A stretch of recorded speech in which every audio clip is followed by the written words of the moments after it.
do you think being in Canada has, in the year 2012, we're looking at a prosperous society, even though it's, you know, subsidized fully, and the exact costs aren't hitting us yet in terms of on the earth and ourselves.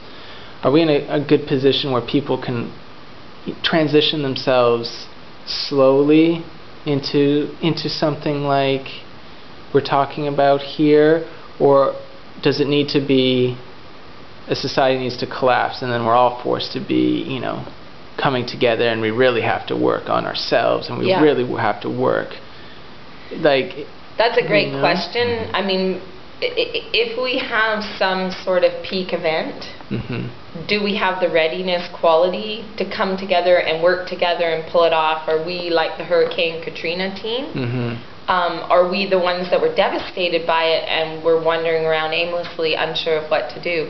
It appears to be paramount to do that work now with respect to an unknown future.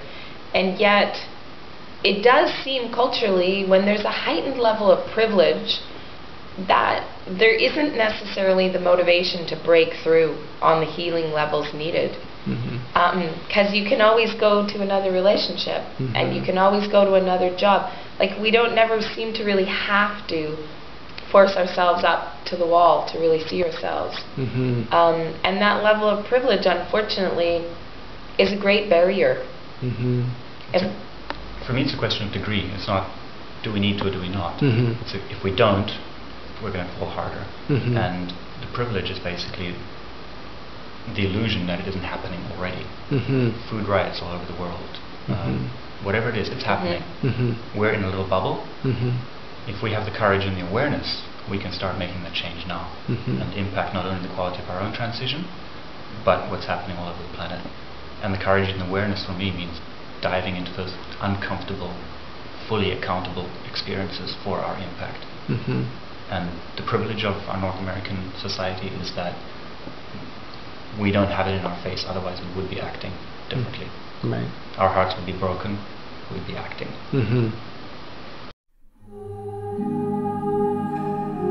And we'd see our lives are quite broken, that there isn't anything to really hold on to at this point in that kind of external blame reality consensus way of seeing things, that we'd have to actually put our head up out of the hole and see the rest of the planet is all an interconnection of us. And so our world is greatly impacted.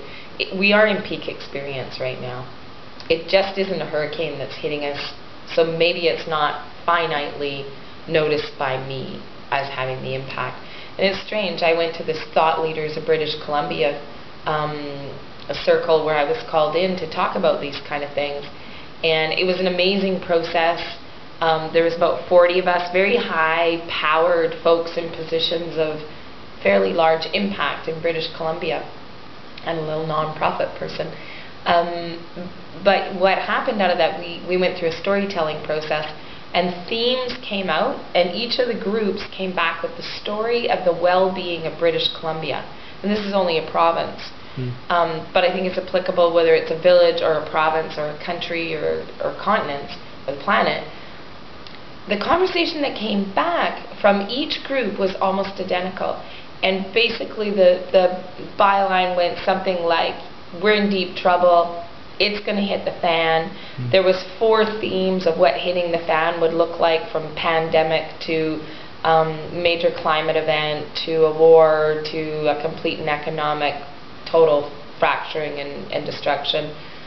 And I was so amazed to be in this room full of people that I have to say I held my prejudice against in seeing them in a stereotype that they didn't actually know anything about peak oil. Or this was about 7 years ago that I had this conversation in this room. And so I had to say to people like, oh my God, you know, you're the mayor of Vancouver. How is it I've never heard you talking about this? And you know, you've even heard the term peak oil, and climate change is a conversation that you're having all kinds of meetings in every back room. Why is that something that isn't out in the public face?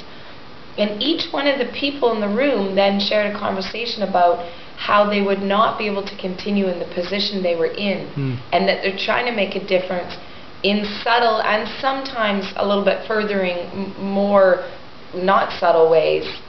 But if they actually fully stepped into the conversation, they would not maintain their position of authority for very long. Right.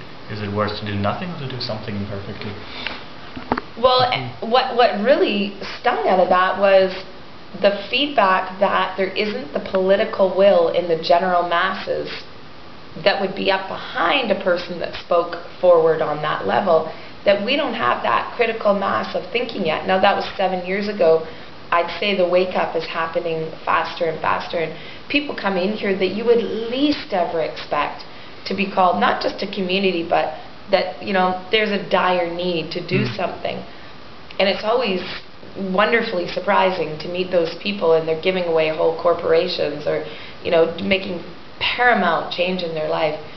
And yet, are we at the place where that other privilege, those other reasons for numbing ourselves out, has gotten to a big enough cost, a big enough calling, that we are willing to break through and go there?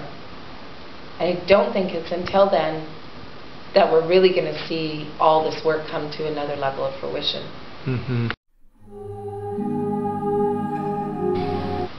And I'm listening to stuff going on, and I realize again, people, anybody will create a framework whereby we can choose to ignore it, even if it is banging us over the head. We can say, oh yeah, that's divine intervention, and it feels good if we want to. And we're going to have to make a choice. My subtext listening to you was, okay, yeah, maybe the privilege, until it's banging us over the head, we're not going to see change. My experience is that we will still need to choose to see. We will still need to choose to recognize our integral accountability relationship with what we see around us, with the suffering. That maybe it's not mine at that point, but it boils down to the choice. No judgment. We can choose to make those changes now.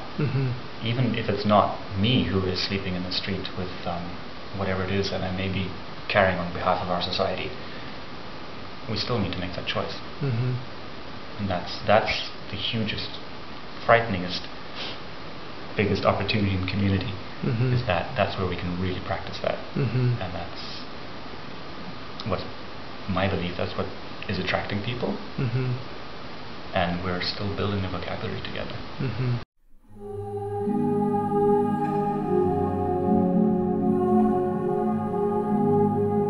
Some say that this is the most high-risk, most expensive, most elusive pursuit possible for human beings, is to find and seek relationship on this level. And the minute you think you've got it, you just lost it. So chop wood and carry water, build cob buildings and tend a garden and kiss your children often, and keep creating in the face of potential destruction of so many things, creating beauty, and creating possibility. And there is so much, choosing to see it. Our urban environments, which are disasters from so many points of view, are also probably where we're going to make the biggest impact in terms of creating a sustainable planet. One thing I know is that people come here because they think they want to re-skill. They're wanting to learn a new career choice, or they're getting away from something else. But they have this theory of why they come here, and in fairly short order, they come to the recognition that they came here to become a more full human being and to do that kind of healing work we're describing. And that's promising to me. It's really the underpinnings of it all. And then, you know, when a child shows up yesterday and takes all his life savings and his tooth fairy money to his Christmas money and puts it in an envelope and says, this place is so important that it's on the planet and in my world. I'll give all my worldly goods to try and assist this and make sure this place is here for me to come to kids camp this summer. Like something is alive even from the youngest times to the most seemingly hardened hearts.